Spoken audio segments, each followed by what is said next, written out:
আজ থেকে শুরু হলো ইস্ট ওয়েস্ট মেট্রোর হাওড়া ময়দান থেকে এসপ্ল্যানেড পর্যন্ত অংশের বাণিজ্যিক যাত্রী পরিষেবা। সকাল সকাল অনেক যাত্রীর ভিড় দেখা গেল এই রুটে। অনেকেই ছবি তুলতে ব্যস্ত ছিলেন, অনেকেই আবার ভিডিও করে নিয়েছেন গোটা অভিজ্ঞতার। আজ এই রুটে প্রথম মেট্রো ছাড়ে সকাল 7টায়। এই রুটে শেষ মেট্রো ছাড়বে রাত 9:45। এ বিষয়ে কি বলছেন কলকাতা মেট্রো রেলের মুখ্য জনসংযোগ আধিকারিক কৌশিক মিত্র। আসুন শুনে নেওয়া যাক। ভালো লাগছে, আনন্দের দিন। প্রত্যেকটা পশ্চিমবঙ্গবাসী আমি বিভিন্ন জায়গাতে ফোন কল পাচ্ছি যে এই শুভ দিনে আমরা যাবো না কেন, আমরা যাবো না কেন।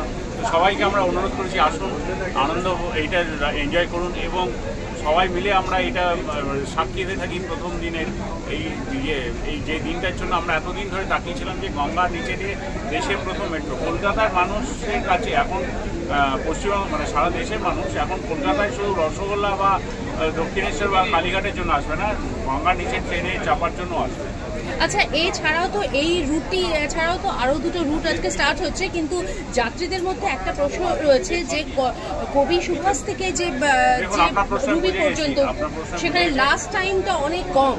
না প্রথমটা শুরু তো করি, তারপর তো দেখা যাবে।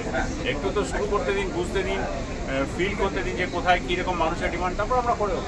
তাছাড়া আরেকটাও যেটা কথা, ওই রুটেই যাত্রীদের যে ভাড়াটা সেটা একটু বেশি অনেকেই মনে করছে। ভাড়াটা তো একটা নির্দিষ্ট প্যারামিটার আছে, তার মধ্যেই ডিটারমিন হয়। আচ্ছা, তাছাড়া এখানে যে রুটগুলো সেখানে কি ধরনের পরিষেবা থাকবে? আমরা দেখলেন তো, আপনারা কিংবা কিউআর কোড টিকিট দিচ্ছি যাতে মানুষের খুব তাড়াতাড়ি সব কিছু করতে পারে। আমরা টোকেন দিচ্ছি, স্মার্ট কার্ড দিচ্ছি। স্মার্ট কার্ড যারা আছে, একটা স্মার্ট কার্ডে যেখানে চলছিল সেখানে এই স্মার্ট কার্ড সেটা অ্যাপ্লিকেবল। লাস্ট একটা বিষয়, সেটা হচ্ছে যে নদীর নিচ দিয়ে তো অনেক বেশি যাত্রী সংখ্যা হবে বলে মনে করা হচ্ছে, তাহলে এখানে সার্ভিস ফ্রিকোয়েন্সিটা কিরকম হবে? For the best. এখন তো 7 মিনিট অন্তর আছে, আরও আমরা বাড়ানোর চেষ্টা করব। অনেক ধন্যবাদ।